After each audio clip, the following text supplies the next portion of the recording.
Hello, welcome to this session. In this session we're going to talk about how to write an informal letter.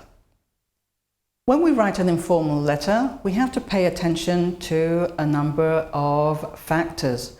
We have to pay attention to the greeting, the topics that we're going to include, the closing or the farewell, and the name at the end. We have to write our name, how we present ourselves. Before you start writing, it's convenient that you check a number of things.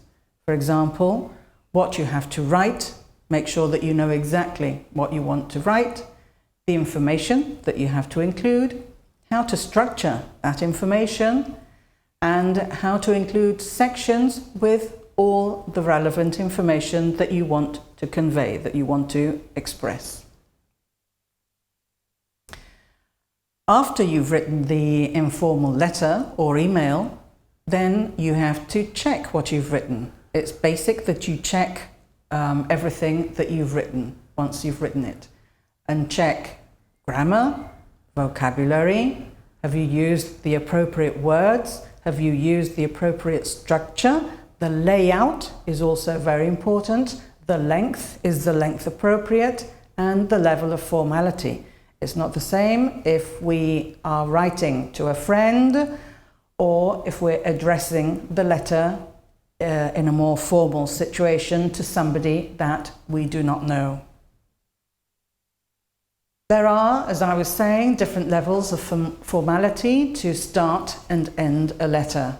Here in this table you can see that we have different ways of starting and ending. For example, if we start the letter by saying "Dear Sir" or "Dear Madam," this would be used in the case that we do not know who we are addressing the letter to, we don't know the person's name. Then the ending that corresponds to that beginning would be "Yours faithfully," okay? And take into account that there's a comma after "yours faithfully," and after that your signature, your name. In the case that we do know the person that we're addressing the letter to, we'd say, for example, "Dear Mr. Perry," and close the letter by saying "Yours sincerely." Or if we're on more friendly terms with the person, and using the first name, we'd say "Dear Charles," and then we can conclude the letter by saying "Kind regards," for example, or "Best wishes." In this case, there are many options. We'll see a few of them. In informal emails or letters, we're more likely to use shorter sentences, have a more personal style or tone. We're talking to somebody that we know, we're addressing a person whom we know. We'll use phrasal verbs, more than single word verbs. Maybe even we'll use a little bit of slang or at least colloquial words. And sometimes even we'll leave out words such as pronouns, etc.